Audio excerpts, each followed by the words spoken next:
Hello বন্ধুরা, অনেক সময় দেখা যায় যে অফিসে কোনো কাজ করার ক্ষেত্রে বা যে কোনো অফিসে কোনো কাজ করার ক্ষেত্রে নাম্বারিং করার সময় বামে ডানে ব্র্যাকেট দিতে হয়।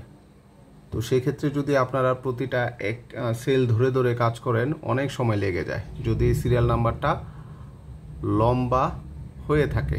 তো চলুন আজকে দেখাবো খুব কম সময়ে কিভাবে আপনারা সহজে সেই কাজটি করতে পারবেন। তো এখানে ধরেন এখান থেকে আমার কাজটা শুরু করতে হবে।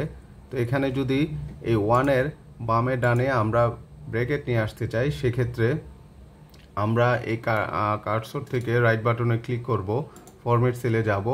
ফরম্যাট সেলে যাওয়ার পরে আমরা কাস্টমসে যাব। কাস্টমসে যে জেনারেল আছে সেই জেনারেলে সিলেক্ট করে আমরা ব্র্যাকেট দেব।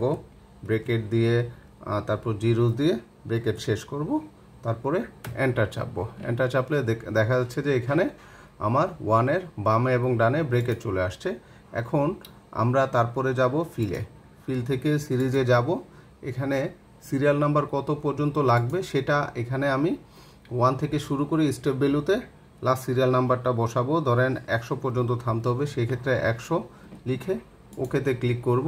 দেখেন আমার এটা হয়ে গেছে। তো এটা হচ্ছে রোজে ক্লিক করা ছিল বিদায় রোজে চলে আসছে। আপনারা যদি কলাম চান সেই ক্ষেত্রে কলাম সিলেক্ট করে নেবেন। ধন্যবাদ, সবাই ভালো থাকবেন।